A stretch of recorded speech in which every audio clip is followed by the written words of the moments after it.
So I'll start with a story now. Now, the title of my story is Wisdom, Wealth, and Food. Once upon a time, in the kingdom far away in the heavenlies, there were three gods: wisdom, wealth, and food.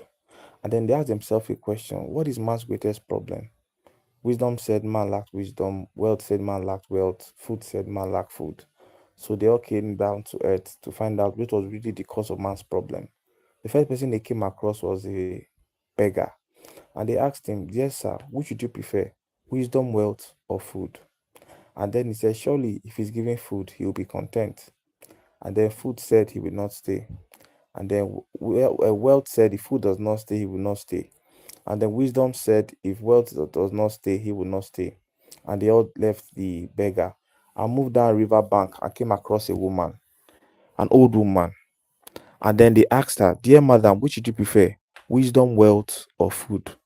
And she said, "Surely, if she's giving wealth, she'll be content."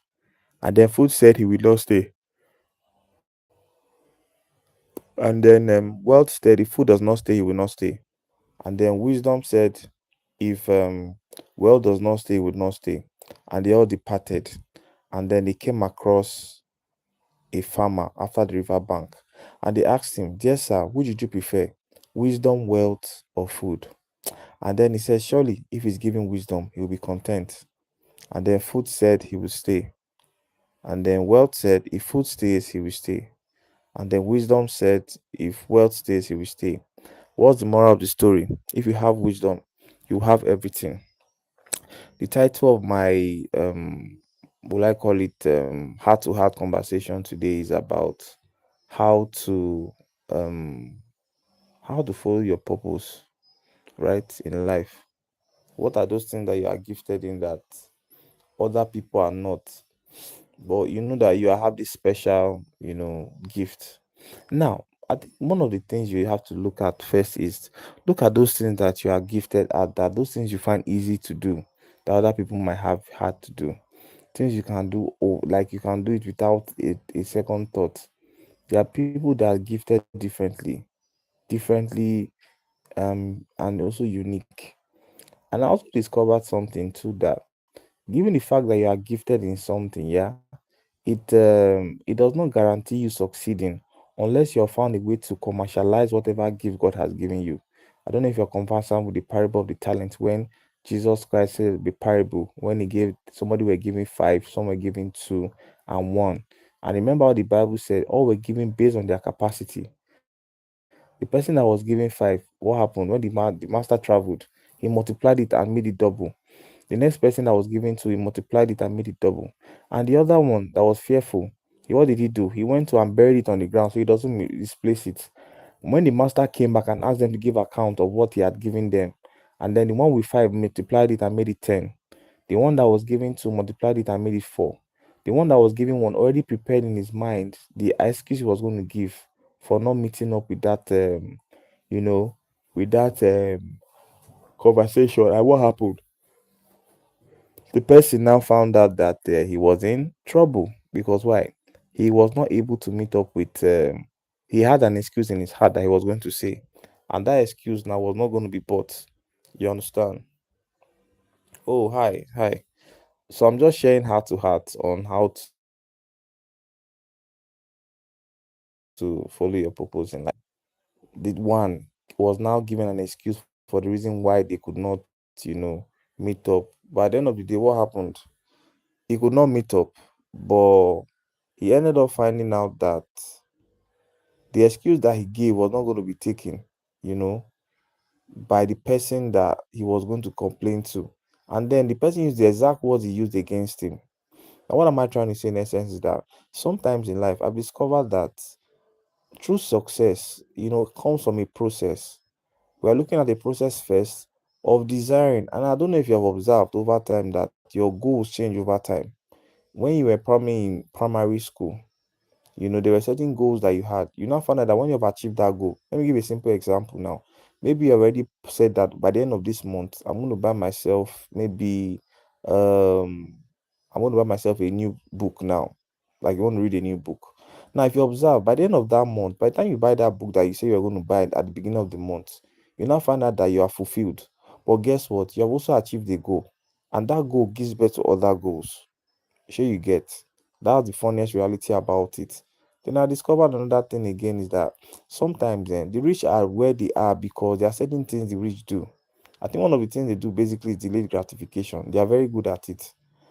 Have you not discovered that sometimes when you are not as hungry as you would have ordinarily been because you have this fulfillment. Fulfillment has a way of, making you satisfied in the sense that there's some satisfactions that come with money.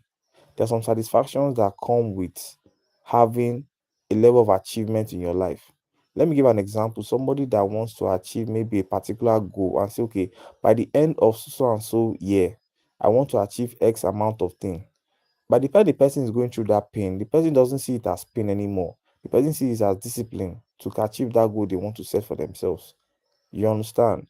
And you find this fulfillment. Even if people were to insult you, they will call you are a stingy person, you don't know what you want. You're not even bothered because you already know what you are working towards. Have you not observed that a man that has a goal that is chasing is more fulfilled and has more to stay? There's some persons that would have been given maybe like let's say, let me use Naira for instance. Someone would dash you maybe like 1 million Naira and you had to work for a job to get that money. You had planned it. If you had planned, okay, I will save maybe 100,000 every month for 10 months to get that 1 million naira, you find out that it's about the process of what it makes you to become. That what makes you what you are. You get. So most times I've discovered that to find your purpose or what you are good at is a function of that. Sometimes people will tell you that this thing you do this thing effortlessly. Like they say, you're a good singer, you have a good voice. Different people have different skill sets. If a fish was judged by his capacity outside water, it will see that it has failed. If I try to take a fish out of water and put it on the ground, you see it start gasping for breath and it starts flapping its flings and is flapping on the floor. But the moment you take the fish and put it on water, wow, the thing just starts, man, it's flying. It's in the water, it has gone to neutral, it's on its way. Now, what does that simply tell us is that everybody was gifted differently at different times for different purposes. We do not all offer the same purpose. That's why you see somebody is gifted in singing. Somebody is also gifted in playing the drums.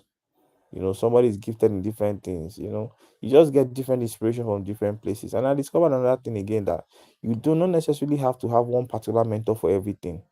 You can have a mentor for dressing. You can have a mentor for perfumes. You can have a mentor for someone that, like for morals. You can have a mentor um for business. You can have a mentor for holiday and vacations. But before, the irony was that so epistemology, yeah, is a branch of philosophy that talks about knowledge. Now, there are three ways to acquire knowledge based on epistemology, a branch of philosophy. We have one by ability, two we have by description, and three we have by acquaintance. Knowledge by ability basically is focusing on a person's capacity to do certain things. Example: how does a mother nurse a child? How does the child know that that's where he gets the milk from? Now that's knowledge by ability. How do you whistle? That's just ability, that's knowledge by ability. Now, the second branch, the second one, under the epistemology, we have the one they call knowledge by acquaintance or knowledge by description. Example of this is that maybe read a book of one of your favorite mentors that is still alive now. Then that is knowledge by description. Means you have gone and you have been able to capture the ideas of what that your particular mentor is trying to say without you physically meeting him. Then the third one is knowledge by acquaintance. You happen to have seen this your particular mentor in person. Maybe you read about him. In I heard he has a coaching program somewhere. Then you go out and you say, I want to meet up with this my mentor. It's someone that really inspires me. And then you go and you are able to, meet up with him, and then you have succeeded in exchanging ideas. First, you started by description, by reading his or her book, and then you ended up by acquaintance, meeting up the person because they might have a program somewhere. Now, what am I just trying to say? I feel strongly that achieving your purpose in life basically is a function of trying as much as possible to make make a deep thought. Like it's about sitting down with yourself and discovering those things you find easy to do that people do not find easy to do. There's some people that find it easy to do laundry, but they don't like to iron.